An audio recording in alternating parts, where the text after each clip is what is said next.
Hello and welcome to Lost Love Chronicles. Dear listeners, before we get started, drop a quick hi in the comments and let us know where you're tuning in from. Also, if you have any suggestions for us to make the channel better, please let us know. Now let's start with the story. My name is Luther Barrett. I am 32 years old, and I run a data analytics company called Sky Loom Analytics out of a cramped apartment in Austin, Texas. What bothers me isn't the skepticism itself. It's the certainty behind it, how confidently people dismiss what they've never even tried to understand. People who've never written a single line of code, never built anything from scratch, somehow know exactly why my work will fail. Edmund Caldwell had been explaining my inevitable downfall to anyone who would listen for 3 years running. Tonight, at Thanksgiving dinner, with both our families packed around his polished mahogany dining table, he was doing it again. I had stepped into the kitchen to grab another bottle of wine when I heard his voice carry through the doorway. "Evelyn deserves better than this," he was saying, in that same slow, deliberate tone he always used when he wanted to sound reasonable but condescending. 3 years of watching him play computer games in their living room. I stood there for a second, wine bottle in hand, frozen. The kitchen was warm from the oven. My mother-in-law's voice followed, soft, almost pitying. "He's a sweet boy," she said, "but she could have had someone more stable." I closed my eyes and let the words sink in. My own parents were probably just sitting there, saying nothing. That silence, their silence, was somehow worse than all the insults. It was agreement, wrapped in cowardice. Edmund continued. "The man has no sense of practical responsibility. No steady income. No benefits. No plan for the future. Just this fantasy about making money from software." I walked back into the dining room, keeping my face blank, carefully neutral.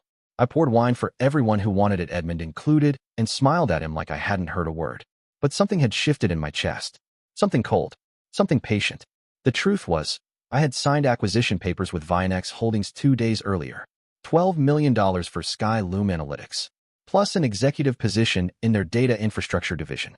The announcement would go public on Monday, 3 days from now.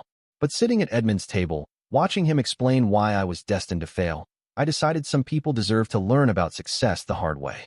Evelyn caught my eye across the table. She knew something was different, but she didn't know what. I hadn't told her about the acquisition yet. Not because I didn't want to, but because I needed everything finalized before I shared the news. I wanted to be absolutely certain before I got her hopes up. Now, though, I had a different reason for keeping quiet. I wanted Edmund to have a few more days of certainty about my worthlessness.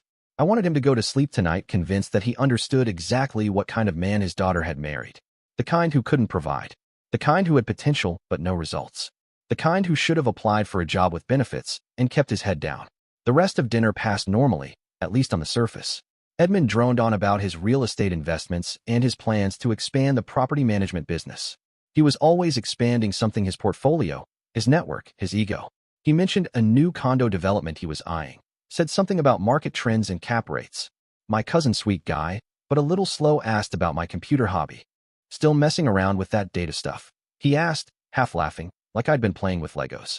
"Yeah," I said, pouring myself half a glass of wine. "Still have a few clients. Building out some tools. Revenue's been growing steadily." Cool, cool, he said. "So what exactly does it do? Like, do you fix computers?" I smiled. "Not exactly.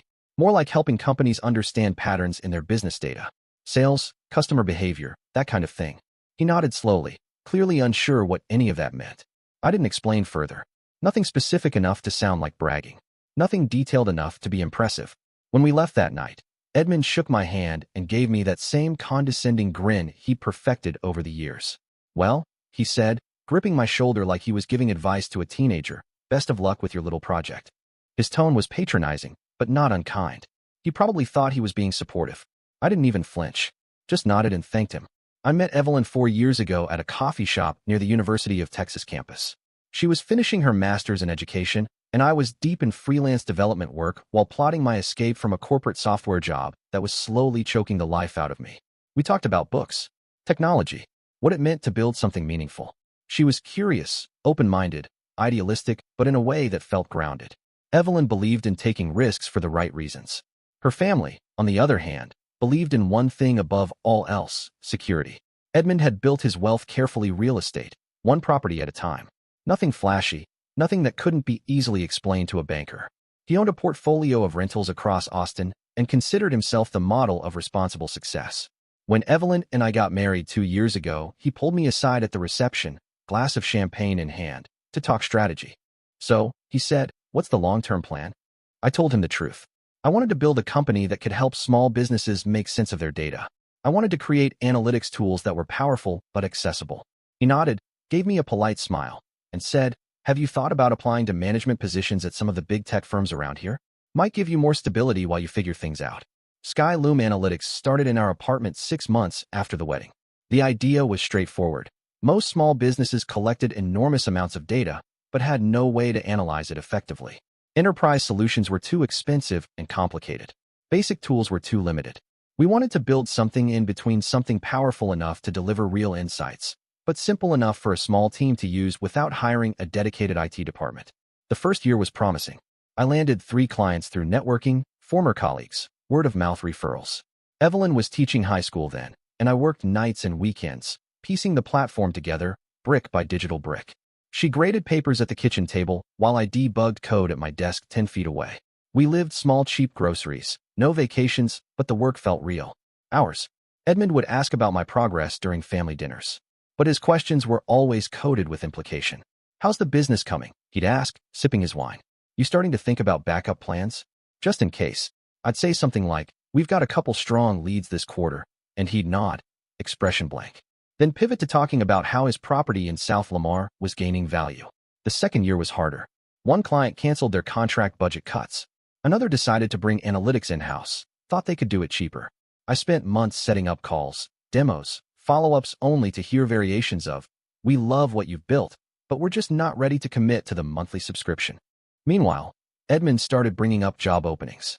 At first, they were framed as casual tips. "There's an opening at a fintech company I know. Senior data analyst. Great benefits." I could put in a word. Every suggestion felt less like advice and more like a lifeline he thought I should grab before I drowned. But this year had been different. 6 months ago, a mid-sized consulting firm started using our platform for their client reporting. They liked what they saw. It was simple, effective, adaptable. They recommended us to a few of their partners. Word spread. By September, we had 12 active clients and a waiting list. For the first time, the revenue was stable enough to pay both Evelyn and me actual salaries. That was when Vianex Holdings reached out. They'd been watching the small business analytics space. Quietly, apparently. Their team had noticed our client retention, our reviews, our growth. They wanted to acquire Sky Loom Analytics and fold our technology into their enterprise offerings. The first few calls were exploratory, light. Then we started talking numbers. October was a blur of NDAs, term sheets, lawyers. But last Tuesday, I signed the paperwork. $12 million. A 2-year consulting contract. Equity in Vianex's expanded analytics division. Everything I had worked for. Everything Edmund insisted would never happen. But he didn't know. Not yet. The phone call came Monday morning, just after 8. Evelyn had left an hour earlier. The apartment was still and quiet. My coffee had gone cold on the desk beside me. I'd been half-focused, reviewing our client onboarding docs, waiting for the phone to ring. It did. I answered on the first buzz. "Luther," David Chin said. "We're good to go." I sat up straighter. "It's finalized." "All of it," he confirmed. "Legal just signed off." "Congratulations." I let out a breath I hadn't realized I'd been holding. "The press release will go out at 9 a.m. Eastern," David added, his voice calm, professional, but with a trace of excitement underneath. "We are excited to announce the acquisition of Sky Loom Analytics and welcome you to the Vianex Holdings family." After I hung up, I just sat there, in my home office, for 20 full minutes, not moving. 3 years of work. 3 years of Edmund's polite skepticism. 3 years of wondering if I was being naive, if I had overestimated myself, overreached, believed in something that would never quite materialize. The validation felt enormous, monumental, but also strangely distant. Like I was watching someone else's success story unfold in slow motion. I stared at my screen, then at the walls, then back at my coffee. Still cold. Still untouched. Eventually, I picked up my phone and called Evelyn. She answered from her classroom. "Hey," I said. "Can you meet me for lunch today?" "I have a planning period at noon," she said. "I can come meet you. Is everything okay?" "Yeah," I said. I have some news. Wanted to tell you in person." An hour later, we were sitting across from each other in a booth at the diner near our apartment. The same place we used to go when we couldn't afford anything more than pancakes and coffee. The lunch rush hadn't started yet, so it was quiet. A little sunlight spilling through the window. She reached across the table, took my hand. "What's going on?" she asked. I smiled. Our lives just changed completely. Then I told her everything. The acquisition. The contract. The $12 million. The equity. Vianex. I watched her face as I spoke. watched the shift from confusion to realization, and finally to something that looked like overwhelming relief. She started crying. Evelyn never cried, not even during fights, not when she was stressed. But now, she was wiping tears from her cheeks with the back of her hand, not bothering to hide it.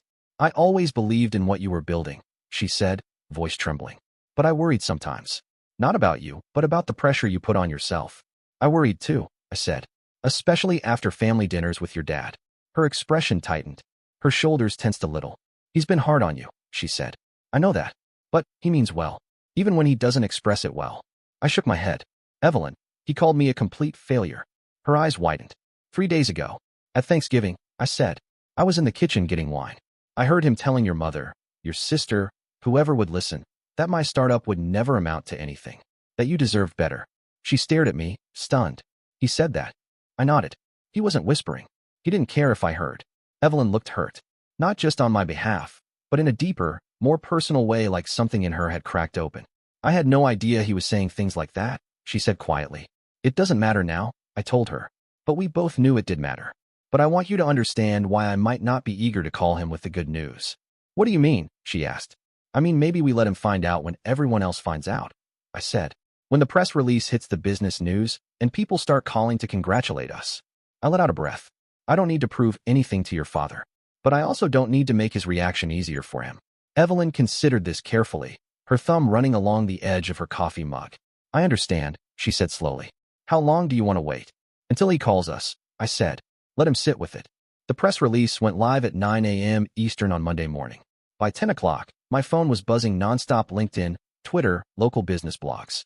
The headline was simple, direct. Austin-based Sky Loom Analytics acquired by Vianex Holdings for $12 million. I watched the story ripple outward. Social media lit up. Former colleagues shared the article with comments like, "Always knew he'd do something big," or "Proud to have worked with this guy back in the day." Old college friends messaged me, "Is this the Luther Barrett from CS Theory class?" Local tech forums were posting about it, about how our acquisition showed the growing strength of Austin's startup scene. My phone felt like it was on fire. Around mid-morning, Evelyn texted me from school. "My principal just showed me the article online. She wants to know if she can interview you for the school newsletter."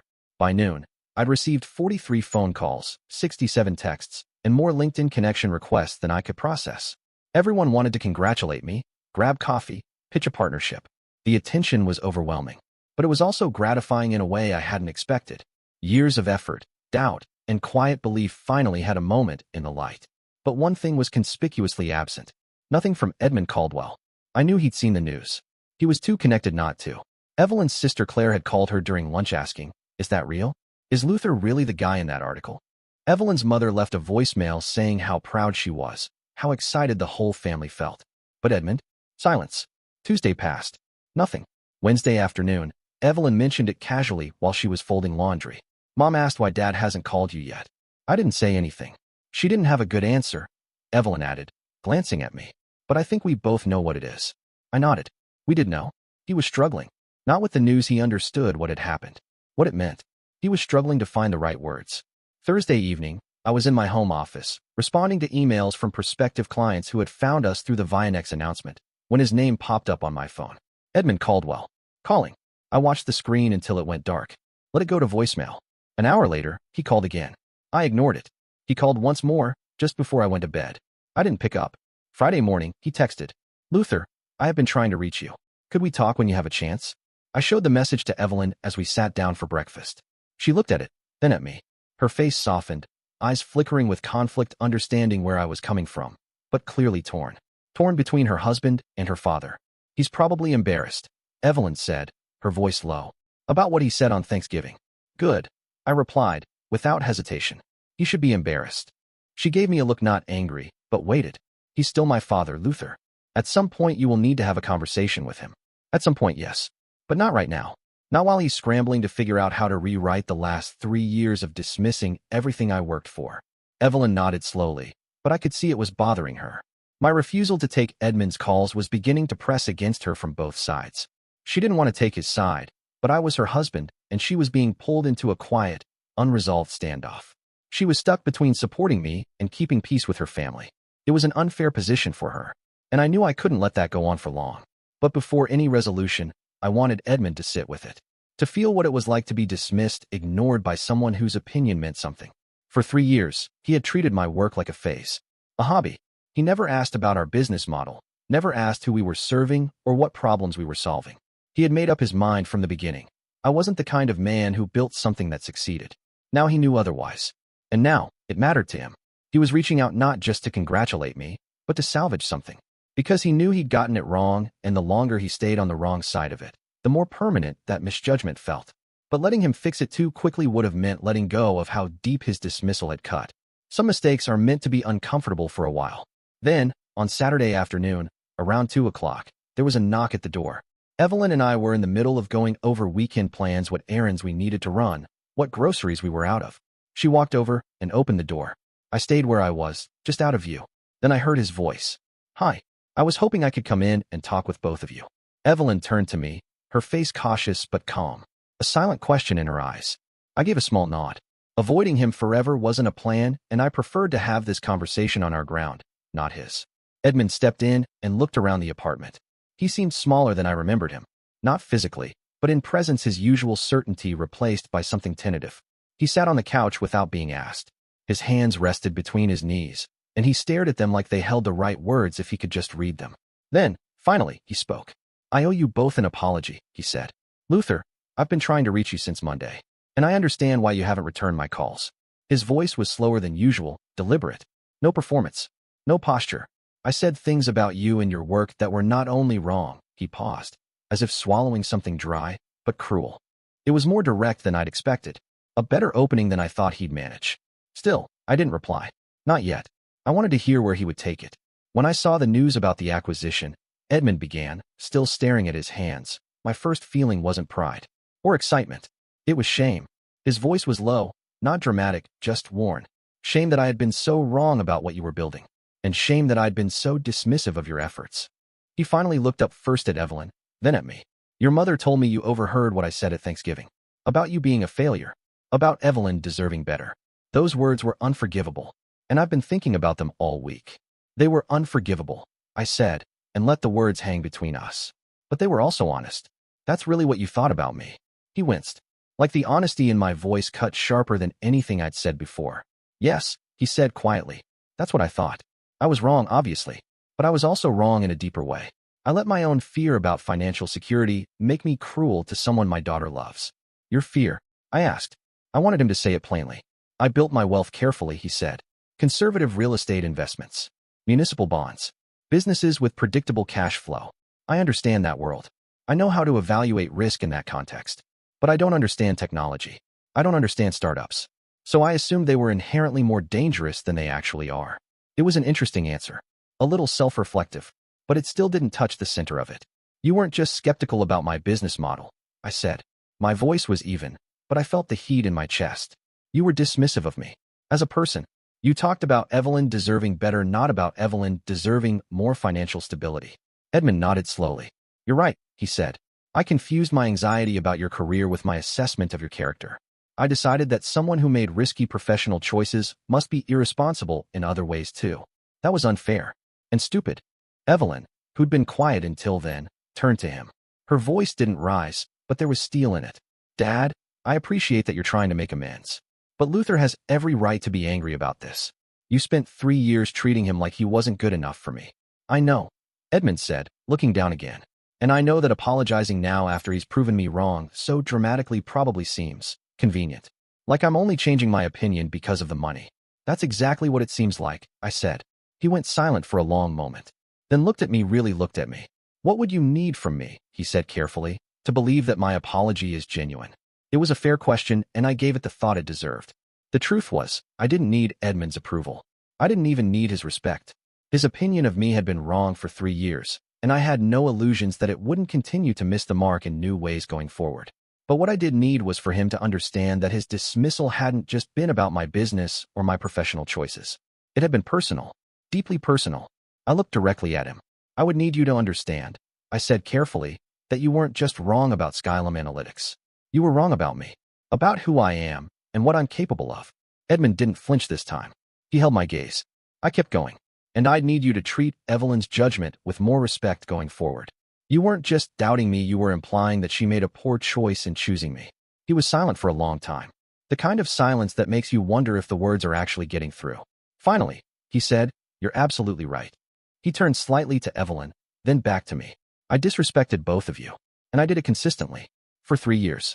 I don't have a good excuse for that." His voice didn't crack, but there was something in it that sounded smaller, less sure of itself than I'd ever heard from him before. We sat in the living room and continued the conversation for another hour.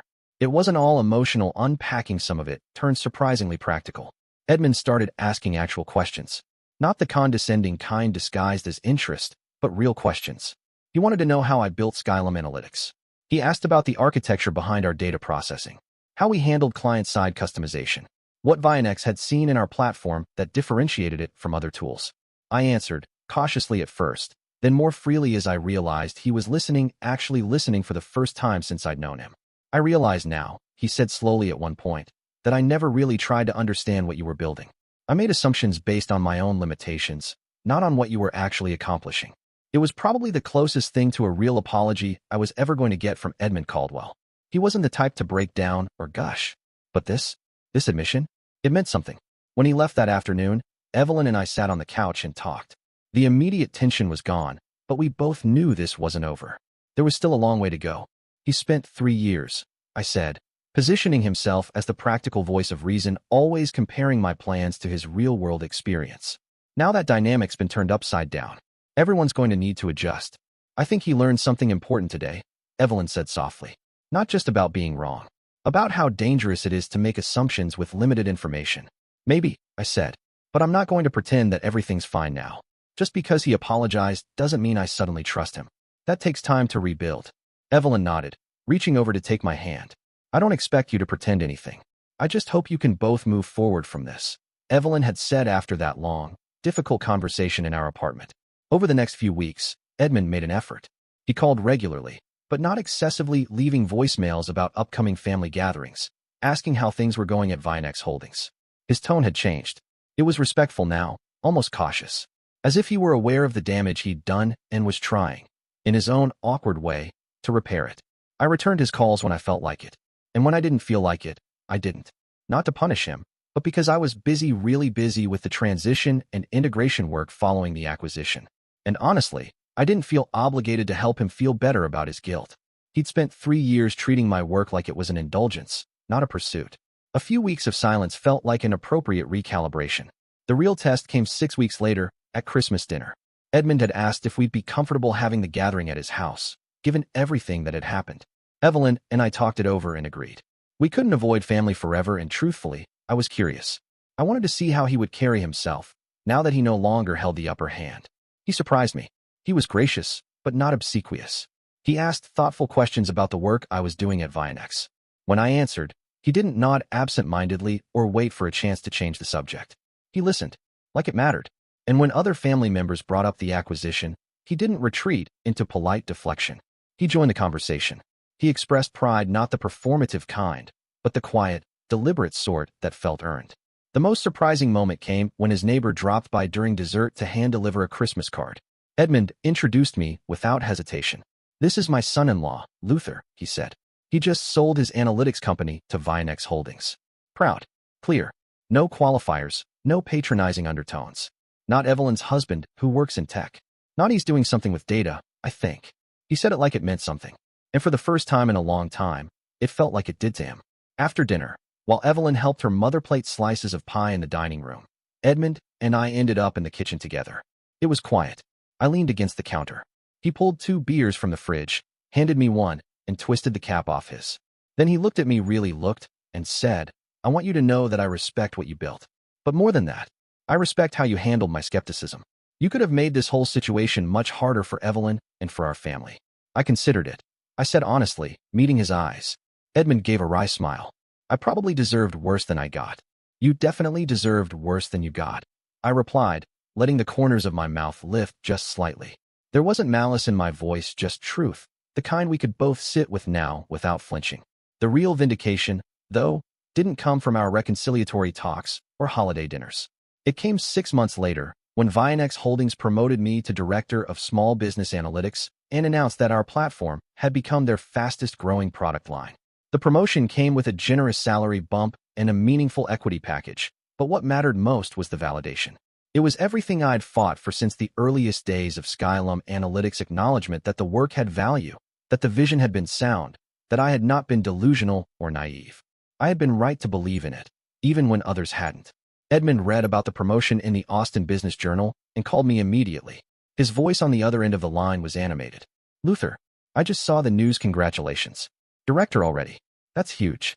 "Thanks," I said, leaning back in my chair and glancing at the framed Skylum logo I kept on my office shelf. "I've been telling everyone," he continued. "The guys at the Real Estate Association meeting, my neighbors, hell, even my accountant. I'm proud of what you've accomplished." It was a kind thing to say, and it felt sincere. Still, as I listened, I couldn't help thinking about how different this conversation would have sounded 3 years ago. Back then, Edmund wouldn't have known what the title meant, or why a promotion in a tech firm was worth celebrating. He wouldn't have understood why small business analytics was something to care about at all. His pride now felt genuine, but I recognized that it was still tied to external success, press coverage, titles, validation from sources he respected. And while I appreciated it, part of me still wished it hadn't taken a headline in a business journal for him to see the value in what I was doing. "I appreciate that," I told him. "Though I should mention the work itself hasn't changed all that much. I'm still building tools for small businesses.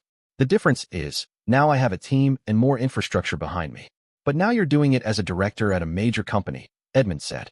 "That has to feel different." "It feels good," I admitted, "but mostly because I get to keep solving problems I care about, not because of the title."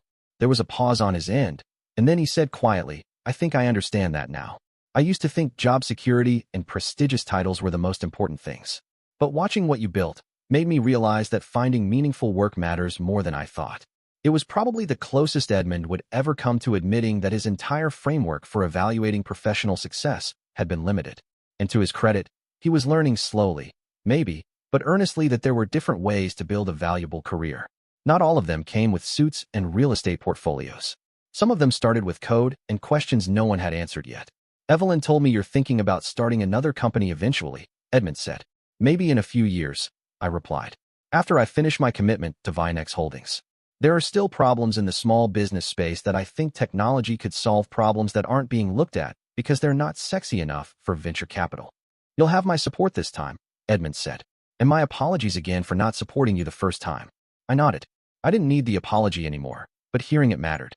2 years after the acquisition, Evelyn and I bought a house in central Austin, a modest but warm place with real wood floors, a backyard where we talked about planting citrus trees, and an actual home office where I could work when I wasn't needed at the Vinex Holdings headquarters. It wasn't extravagant, but it was comfortable in ways our old apartment had never been. It felt like a place built for stability and growth, like a foundation, not a temporary stop. Edmund and I had developed a relationship that finally resembled mutual respect more than family obligation. He had stopped offering career advice in the form of thinly veiled warnings and instead started asking genuine questions about the industry. I stopped expecting him to get it and instead started appreciating his willingness to ask, to listen, and most importantly, to learn. The dynamic at family gatherings shifted completely. I was no longer the guy with a computer hobby that people politely ignored. Instead, I found myself explaining emerging trends in data analytics to uncles and cousins who were actually curious. And when Edmund introduced me to his friends, he didn't say, "This is my son-in-law who works in tech." He said, "This is Luther, he's an expert in small business technology. Sold his company to Vinex Holdings." Brilliant stuff. His pride felt earned now, not obligatory. Evelyn was pregnant with our first child, and we had begun having long conversations about what kind of values we wanted to pass on, how to raise someone with conviction, curiosity, and kindness. I thought often about that fine line between skepticism and support, how easily one could bleed into the other if you weren't careful.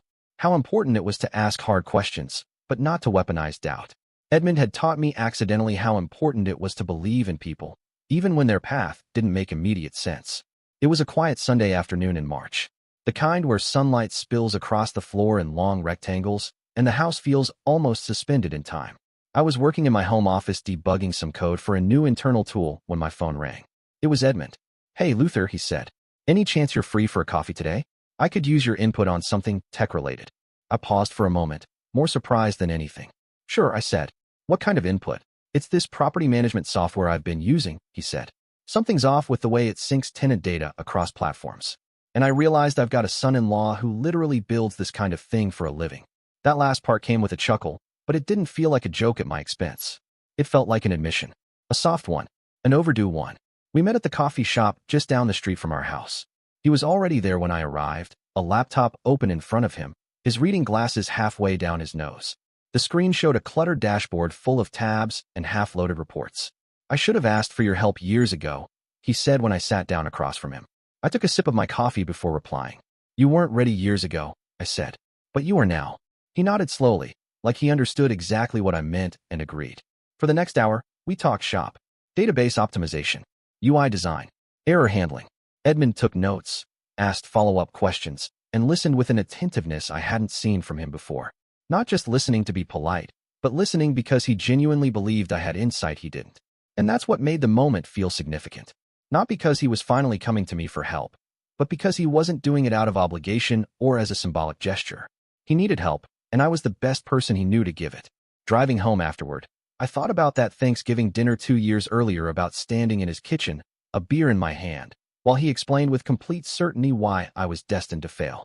I could still hear his voice from that night, the quiet condescension in it, the way he believed he was protecting Evelyn from a future he couldn't see clearly. That memory didn't make me angry anymore. Not bitter.